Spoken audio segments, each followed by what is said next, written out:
Most people think humans lost their body hair because they evolved to become smarter, but that's not what the evidence says. In fact, losing our fur may have been one of the most dangerous decisions evolution ever made. It exposed our ancestors to the sun, the cold, and countless new risks. So why would natural selection ever allow it? The answer changed the future of our entire species.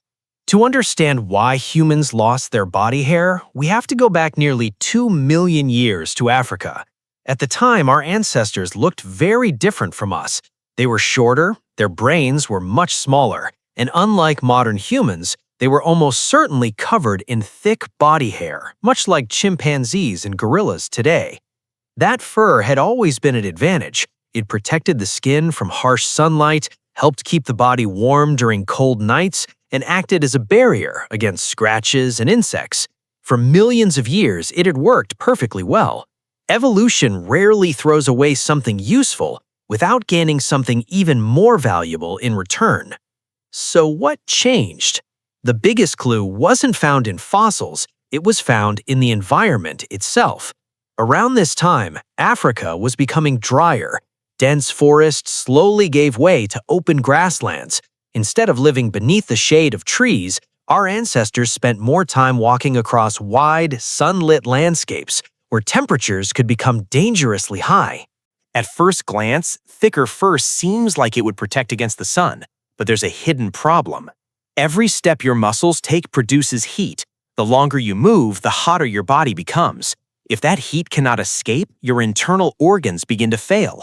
Most mammals solve this problem by panting. Dogs do it, wolves do it, even many primates rely on rapid breathing to cool themselves. But panting has limits. It works well while resting, but it becomes much less effective during long periods of movement. Humans evolved a completely different solution.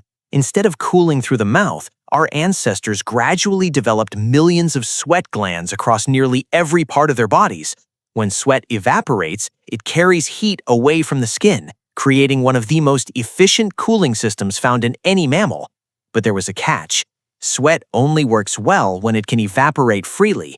Thick fur traps moisture close to the body, reducing its cooling effect. Over thousands of generations, individuals with slightly less body hair could cool themselves more efficiently than those with thicker coats. They could stay active longer beneath the African sun. They could travel farther. And in evolution, even a small advantage repeated over countless generations can transform an entire species. This ability unlocked something extraordinary. Anthropologists believe early humans became endurance hunters.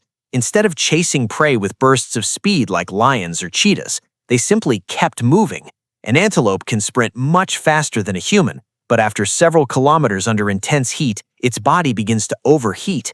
Humans, constantly cooling themselves through sweat, could continue walking or jogging long after other animals needed to stop.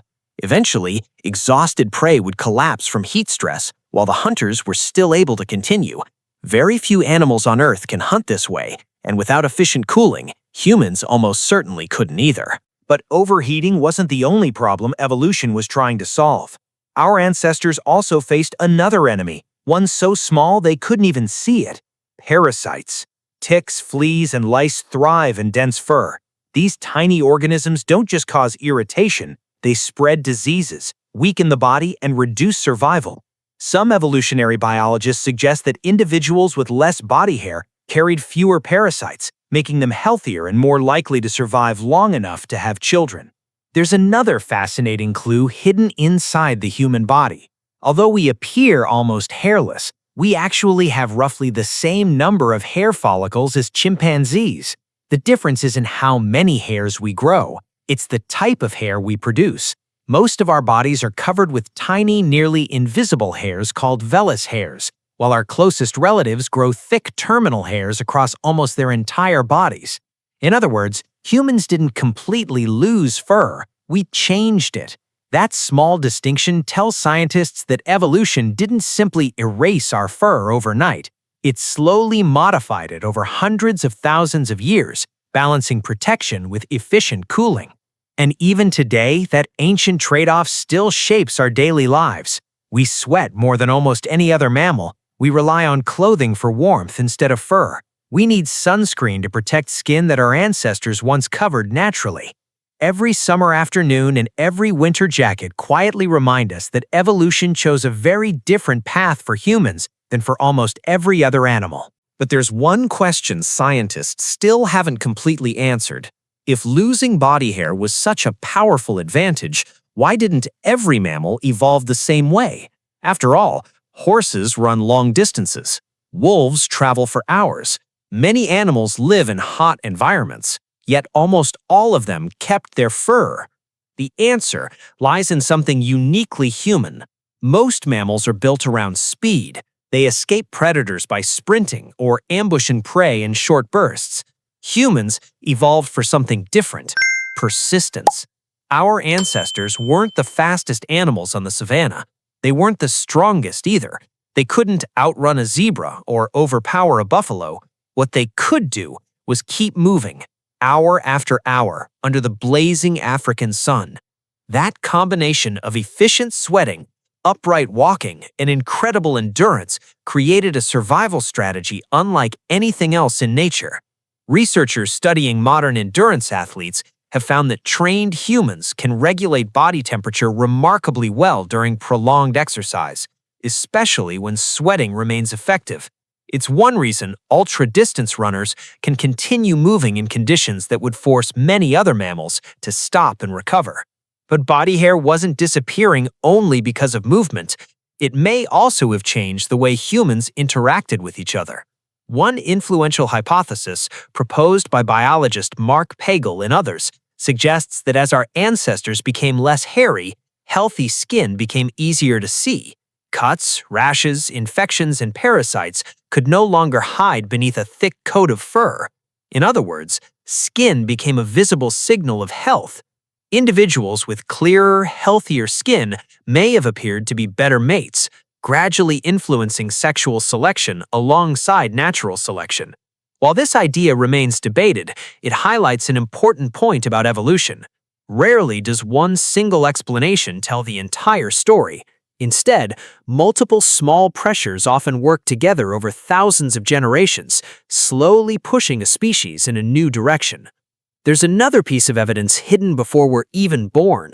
Around the 6th month of pregnancy, every human fetus develops an incredibly fine coat of hair called lanugo. It covers almost the entire body before most of it disappears prior to birth. Why would a nearly hairless species still grow a full-body coat inside the womb? Because evolution builds on old designs. Rather than starting from scratch, it modifies what already exists. That temporary layer of hair is a quiet reminder that our ancestors once lived beneath a much thicker coat. And perhaps the strangest evidence comes from our closest relatives. Chimpanzees don't actually have dramatically more hair follicles than humans. Their hairs are simply thicker, darker, and longer. At first glance, they appear far furrier. But under a microscope, the difference is far smaller than most people imagine. It means the evolutionary leap from a furry ape to modern humans wasn't a sudden loss of hair. It was a gradual transformation in the kind of hair our bodies produced, generation after generation, mutation after mutation, until one day, our ancestors looked different enough to survive in a way no ape ever could. And yet, even after all this evidence, scientists still don't believe there was a single moment when humans lost their body hair. Better cooling, fewer parasites, changing environments, and perhaps even mate choice all nudged our ancestors in the same direction. Each advantage was small on its own, but together they reshaped our species.